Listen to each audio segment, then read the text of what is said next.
ಶ್ರವಣಬೆಳಗೊಳ ವಿಧಾನಸಭಾ ಕ್ಷೇತ್ರ ಶಾಸಕರ ಸಂಕಲ್ಪ ಏನು, ಇಲ್ಲಿಯ ಮತದಾರರ ನಿರೀಕ್ಷೆ ಏನು, ಎಲ್ಲವನ್ನ ಕೂಡ ನಾವು ನಿಮಗೆ ತಿಳಿಸ್ತೀವಿ.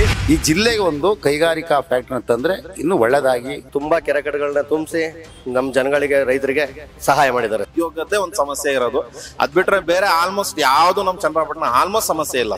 ಕಟ್ಟ ಕಡೆ ವ್ಯಕ್ತಿ ಹೋದ್ರು ಅವ್ರ ಕೈಗೆ ಸಿಗ್ತಾರೆ, ಅವ್ರ ಕಷ್ಟ ಸುಖ ವಿಚಾರಿಸ್ತಾರೆ. 30 ವರ್ಷಗಳ ಸುದೀರ್ಘ ರಾಜಕೀಯ ಬದುಕು. ಚುನಾವಣೆಗಳು ಬಂದಾಗ ಮಾತ್ರ ಗ್ರಾಮಗಳಿಗೆ ವಿಸಿಟ್ ಮಾಡಲ್ಲ, ಜನರಿಗೆ ಏನಾದರೂ ಕೂಡ ಅವರ ಅಳಲನ್ನ ಒರೆಸುವಂತ ಕೆಲಸ ಮಾಡಬೇಕು. ಈಗಿನ ಸರ್ಕಾರದಲ್ಲಿ ನಿಮ್ಗೆ ಅನುದಾನ ಇದೆಯಾ? ಎಲ್ಲೆಲ್ಲಿ ಅವಕಾಶ ಇದೆಯೋ ಅದನ್ನೆಲ್ಲನೂ ಕೂಡ ಸದ್ಬಳಕೆ ಮಾಡಿ. ಹೇಗೆ ಸರ್ JDS ನ ಭವಿಷ್ಯ? ಈ ನಾಡಿಗೆ ಕುಮಾರಣ್ಣ ಬೇಕು ಅನ್ನೋದು ಭಾವನೆ ಎಲ್ಲರಲ್ಲೂ ಇದೆ. ನಿಖಿಲ್ ವಿಚಾರ ಆಕ್ಚುಲಿ ಚನ್ನಪಟ್ಟಣಕ್ಕೆ ಅವ್ರು ಇಷ್ಟಪಟ್ಟಾರೆ ಅಲ್ಲ, ಮೈತ್ರಿ ಅನಿವಾರ್ಯತೆ ಇತ್ತ BJP JDS? ಕುಮಾರಣ್ಣವ್ರನ್ನ ಅವ್ರು ಕೂತು ಮಾತಾಡಿ ಹೋರಾಟ ಮಾಡಿದ್ದು ಇನ್ನೂ ಚೆನ್ನಾಗಿರ್ತಿತ್ತು. ಅಣ್ಣ ಅವ್ರು ಲೋಕಸಭೆಗೆ ಹೋಗಿದ್ದು ಎಷ್ಟು ಖುಷಿ ಅನ್ನಿಸ್ತು. ಅಣ್ಣವ್ರಿಗೆ ಫೋನ್ ಮಾಡಿ ಅಣ್ಣ ತೀರ್ಮಾನ ತಗೊಂಡ್ರೆ ನಿರ್ಧಾರ ಕಠಿಣವಾಗಿದ್ದು ಬಿಡ್ಲಿ ಅಂದೆ. ಇವತ್ತು ಎಲೆಕ್ಷನ್ ಗೆಲ್ಲಕ್ಕೆ ಏನು ಬೇಕು? ಜನ ಬೇಕಾ, ಹಣ ಬೇಕಾ, ಗುಣ ಬೇಕಾ?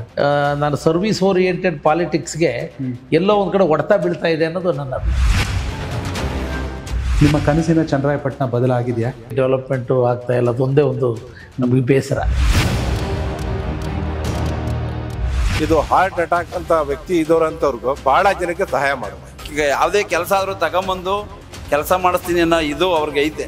ರೋಡ್ ಆಗಲಿ, ನೀರಾಗಲಿ, ಯೂಸಿಡ್ ಆಗಲಿ ಎಲ್ಲವಕ್ಕೂ ಒತ್ತು ಕೊಡಬೇಕು. ನಮ್ಮ ತಾಲೂಕಿಗೆ ಒಂದು ಗಾರ್ಮೆಂಟ್ಸ್ ಆಗಬೇಕು ಸರ್. ಸರ್ಕಾರಿ ಆಸ್ಪತ್ರೆ ಸ್ವಲ್ಪ ವಾರ್ಡ್ಗಳು ಜಾಸ್ತಿ ಆಗಬೇಕು. ಯಾರು ಎಲ್ಲಿ ಬೇಕಾದ್ರೆ ಅಂಗಡಿ ಹಾಕೊಳ್ಳೋದು, ಎಲ್ಲಿ ಬೇಕಾದ್ರೆ ಇದು ಮಾಡೋದು, ಎಲ್ಲಿ ಬೇಕಾದ್ರೆ ಪಾರ್ಕಿಂಗ್ ಮಾಡೋದು. ಅಧಿಕಾರಿಗಳು ಸ್ವಲ್ಪ ಲೋಪದೋಷ ಇದೆ, ಅದನ್ನ ನಾವು ಒಪ್ಕೊಳ್ಳೇಬೇಕು. ನಮ್ಮ ಜೀವಿತದ ಅವಧಿನಲ್ಲಿ ಇನ್ನೂ ಕೂಡ ಹೆಚ್ಚಿನ ಸೇವೆನ ಮಾಡುವಂಥದ್ದಕ್ಕೆ ಅವಕಾಶನ ಮಾಡ್ಕೊಂಡು ಹೋಗ್ತೀವಿ ಅನ್ನೋದನ್ನು ಈ ಮೂಲಕ ಜನರಿಗೆ ವಿನಮ್ರವಾಗಿ ತಿಳಿಸ್ಲಿಕ್ಕೆ ಬಯಸ್ತಾ ಇದ್ದೀನಿ.